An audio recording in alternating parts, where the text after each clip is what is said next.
Hi friends, आप सभी को अपना YouTube channel D S teacher academy में स्वागत है।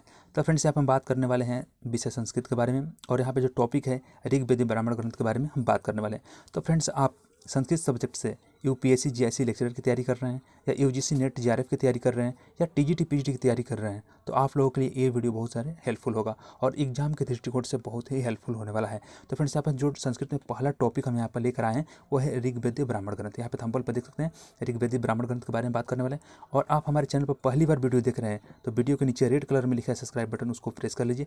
सब्सक्राइब करना बिल्कुल फ्री है, कोई चार्ज नहीं है। और आप मेरे टेलीग्राम चैनल से जुड़ जाइए, वहाँ पर फ्री में अवेलेबल पीडीएफ है, वहाँ पर डाउनलोड करके आप तैयारी कर सकते हैं संस्कृत सब्जेक्ट का। ओके फ्रेंड्स, तो हम वीडियो स्टार्ट करते हैं। तो फ्रेंड्स, ऐसे ही लेटेस्ट हैंडराइटिंग में लिखा हुआ पीडीएफ प्राप्त करना चाहते हैं तो आपको हमसे जुड़ना होगा। जुड़ने के लिए आप D S teacher academy channel को सब्सक्राइब कर लीजिए और टेलीग्राम चैनल को ज्वाइन कर लीजिए। ओके फ्रेंड्स, यहाँ पे हम बात करने वाले हैं ऋग्वेद ब्राह्मण ग्रंथ के बारे में। ऋग्वेद ब्राह्मण ग्रंथ के दो पार्ट होते हैं, एक ऐत्रेय ब्राह्मण ग्रंथ और दूसरा होता है शाखायन एवं कौस्तुकी ब्राह्मण ग्रंथ। ओके फ्रेंड्स, तो यहाँ पे हम बात करने वाले हैं ऐत्रेय ब्राह्मण ग्रंथ के बारे में। यहाँ पे आप देख सकते हैं ऐत्रेय ब्राह्मण ग्रंथ के बारे में। और पिछली बार जो यूजीसी नेट का परिचय होता है, ऐत्रेय ब्राह्मण से एक क्वेश्चन पूछा गया था कि ऐत्रेय ब्राह्मण कितने अध्याय होते हैं, तो 40 अध्याय होते हैं। अभी मैं आपको आगे बताने वाला हूँ। तो फ्रेंड्स, यहाँ पे ऐत्रेय ब्राह्मण के बारे में बात करते हैं। ऐत्रेय ब्राह्मण के जो रचिता है महिदास ऐत्रेय हैं, और इनमें कुल अध्यायों की संख्या जो 40 है। वेरी वेरी इंपॉर्टेंट, ये पिछली बार क्वेश्चन पूछा गया था। ओके, मुख्य रूप से इसमें सोमयाग का वर्णन है। जो 40 अध्याय है, 40 अध्याय में सोमयाग का वर्णन है। तो सोमयाग का वर्णन है, हम एक एक जो अध्याय है उस पर हम बात करने वाले हैं। ओके, तो इसका रचयिता है ऐत्रेय ब्राह्मण का रचयिता महिदास ऐत्रेय हैं। ओके, अब नेक्स्ट टॉपिक के बारे में बात करने वाले हैं। तो यहाँ पे देख सकते हैं 1 से 16 अध्याय, 1 से 16 अध्याय तक एक दिन में होने वाले अग्निष्टोम नामक सोमयाग का वर्णन है।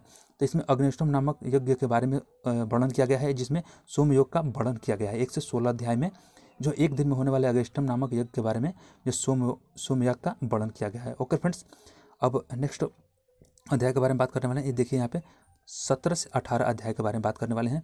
तो 17 से 18 अध्याय में 360 दिन में होने वाले गयामन नामक सोमयाग का वर्णन है। ओके, तो ये ध्यान रखिएगा। और 19 से 24 अध्याय तक 12 दिन में समाप्त होने वाले द्वादश नामक सोमयाग का वर्णन किया गया है। तो ये वेरी वेरी इंपॉर्टेंट है, ये भी क्वेश्चन पूछा गया था एलटी ग्रेड में। ओके फ्रेंड्स, तो यहाँ पे आप देख सकते हैं जो द्वादश है, यहाँ पे 19 से 24 अध्याय में 12 दिन में होने वाले संपन्न होने वाले द्वादश नामक सोमयाग का वर्णन किया गया। द्वादश जो यज्ञ होता है वो सोमयाग का वर्णन किया गया है। तो कौन से अध्याय में किया गया है? 19 से 24 अध्याय में किया गया है। और ये 19 से 24 जो अध्याय है 12 दिन में समाप्त किया जाता है। ओके फ्रेंड्स, तो ये ध्यान रखिएगा। और अगला जो टॉपिक है, जो अगला, ये वेरी वेरी इंपॉर्टेंट है। ये अब की बार एग्जाम में आने का चांस हो रहा है। जो 25वें, तो 25वें अध्याय में कोई अपराध हो जाने पर किए जाने वाले प्रायश्चित संबंधित उत्सव एवं अग्निष्टोम करने का समय ऋत्विक का वर्णन है। तो इसमें क्या है, 19वें अध्याय में ऋत्विक का वर्णन है। तो ये ऋत्विक का वर्णन कह लिया है, तो आपको पता होगा कि कोई भी अपराध हो जाता है तो उसको प्रायश्चित संबंधित अग्निष्टोम करने के लिए इसमें वर्णन किया गया है। ओके फ्रेंड्स, तो 25वें अध्याय को आपको पता होगा कि 25वें अध्याय में ऋत्विक का वर्णन किया गया है, और इसमें प्रायश्चित करने का जो है यज्ञ किया जाता है। जिससे कोई अपराध हो जाता है तो प्रायश्चित करने से संबंधित उत्सव या अग्निष्टोम किया जाता है। अगला नेक्स्ट अध्याय के बारे में बात करने वाले हैं यहाँ पे 26 से 30 अध्याय। तो यहाँ पे आप देख सकते हैं 26 से 30 अध्याय में क्या है, तो 26 से 30 अध्याय तक छोटे छोटे कुल उपरोहितों का वर्णन है। तो ये भी आपको छोटा क्वेश्चन है, पर ये वेरी वेरी इंपॉर्टेंट है। ये पूछ दिया जाता है कि उपरोहितों का वर्णन है, तो 26 से 30 अध्याय में जो है उपरोहितों का वर्णन किया गया है। ओके फ्रेंड्स, 31 से 40 अध्याय तक राजाभिषेक और पुरोहितों आदि की स्थिति तथा उसके अधिकारों का वर्णन किया गया है। तो 31 से 40 में जो है राजाभिषेक तथा राज पुरोहितों का अधिकारों का वर्णन किसमें किया गया है, तो 31 से 40 अध्याय में किया गया है। ओके, अब यहाँ पे अगला टॉपिक के बारे में बात कर रहे हैं। ऐत्रेय ब्राह्मण में निरंतर उत्साहपूर्वक आगे बढ़ने का उपदेश दिया गया है। तो फ्रेंड्स, मैं यहाँ पे बता दूं कि महिदास ऐत्रेय जो हैं, ऐत्रेय ब्राह्मण में वर्णन किए हैं जीवन से संबंधित आगे बढ़ने के लिए। तो यहाँ पे ऐत्रेय ब्राह्मण में निरंतर उत्साहपूर्वक आगे बढ़ने का उपदेश दिया गया है। तो ऐत्रेय ब्राह्मण में जो है उत्साहपूर्वक आगे बढ़ने के लिए उपदेश दिया गया है। तो आपको मैं पहले फिर से बता देना चाहता हूँ कि जीवन में आगे बढ़ने के लिए, जीवन से संबंधित ऐत्रेय ब्राह्मण है, और जीवन में आगे बढ़ने के लिए ऐत्रेय ब्राह्मण में उत्साहपूर्वक आगे बढ़ने के लिए उपदेश दिया गया है। ओके, अब नेक्स्ट टॉपिक है ऐत्रेय ब्राह्मण में।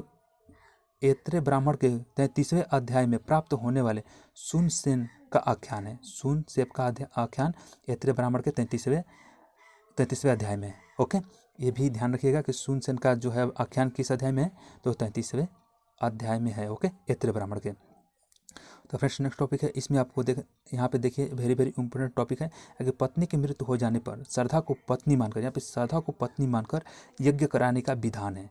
ऐत्रेय ब्राह्मण में मान लीजिए कि ऐत्रेय ब्राह्मण में क्या है कि पत्नी की मृत्यु हो जाने पर यज्ञ कराना है, किसको, श्रद्धा को पत्नी मानकर यज्ञ कराने का विधान है। ओके, तो ये था ऐत्रेय ब्राह्मण। ओके फ्रेंड्स, अब बात करते हैं कौशिकी या शाक्ययन ब्राह्मण ग्रंथ के बारे में।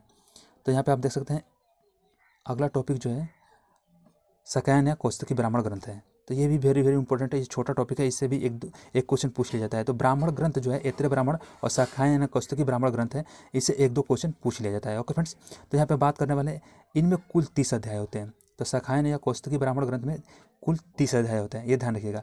पहले 6 अध्यायों में अन्य यज्ञों का वर्णन किया गया है, ये भी ध्यान रखिएगा। 30 अध्याय हैं, जिसमें 1 से 6 अध्यायों में क्या है, अन्य यज्ञों का वर्णन है। और 7 से 30 अध्याय में जो है आपको यहाँ पे देख सकते हैं 7 से 30 अध्याय तक अग्निहोत्र, 10 पौर्णमास और चतुर्मास आदि सोम यज्ञों का वर्णन किया गया है। तो ये वेरी वेरी इंपॉर्टेंट है टॉपिक, आप ध्यान रखिएगा। यहाँ से एक क्वेश्चन जरूर पूछा जाएगा कि 7 से 30 अध्याय में अग्निहोत्र, 10 पौर्णमास और चतुर्मास, यहाँ पूछ लीजिए 10 पौर्णमास और चतुर्मास समायोग का वर्णन किस अध्याय में है, तो 7 से 30 अध्याय में समावेश का वर्णन है। ओके फ्रेंड्स, और यहाँ पे 1 से 6 अध्यायों में क्या है, अन्य यज्ञों का वर्णन किया गया है। तो ये शाक्ययन और कौशिकी ब्राह्मण ग्रंथ के अंतर्गत आता है। और ऐत्रेय ब्राह्मण के अंतर्गत जो आप यहाँ पे देखे हैं 40 अध्याय हैं। तो ये वेरी वेरी इंपॉर्टेंट है, ये याद रखिएगा कि ऐत्रेय ब्राह्मण में कुल 40 अध्याय हैं और शाक्ययन या कौशिकी ब्राह्मण ग्रंथ में 30 अध्याय हैं, ये ध्यान रखिएगा। और फ्रेंड्स ऐसे ही लेटेस्ट हैंडराइटिंग में लिखा हुआ नोट्स आप पाना चाहते हैं तो आपको हमसे जुड़ना होगा। जुड़ने के लिए आपको DH टीचर एकेडमी चैनल को सब्सक्राइब करना होगा। ओके फ्रेंड्स, और टेलीग्राम चैनल को ज्वाइन कर लीजिए। वहाँ पे संस्कृत कोड 25 से संबंधित बहुत सारे PDF है जो वहाँ पे अवेलेबल कराया गया है, बिल्कुल हैंडराइटिंग में लिखा हुआ है और आप लोगों के ईजी लैंग्वेज में लिखा गया है ताकि आपको आसानी समझ सकेंगे। और जिन लोगों को संस्कृत नहीं आता है वो लोग कमेंट बॉक्स में लिख कर सेंड कर दीजिए। मैं ऐसे ही संस्कृत से हिंदी में अनुवाद करके आप लोगों के सामने वीडियो लाने का प्रस्तुत करूंगा। और जितने भी जैसे कि रघुवंशम द्वितीय सर का आपको जैसे लेक्चर में जो पूछा जाएगा, जो 75 श्लोक है इसमें, तो उसका जो व्याख्यान है मैं हिंदी में करके आपके सामने लाने की कोशिश करूंगा। जैसे कि अभिज्ञान शकुंतलम है, रघुवंशम है, उत्तराम चरितम है, शिशुप्रबद्धम है, मृतकचकम है, कादम्बरी है। ऐसे बहुत सारे जो टॉपिक से आप लोगों को क्वेश्चन पूछा जाएगा JSC लेक्चर में, UGC नेट और TGT PGT में। तो आप उसका फ्री PDF पाना चाहते हैं, ऐसे ही हैंडराइटिंग में लिखा होगा लेटेस्ट PDF, तो आपको DH टीचर एकेडमी चैनल को ज्वाइन करना होगा, सब्सक्राइब करना होगा और जो टेलीग्राम चैनल है उसको ज्वाइन कर लीजिए।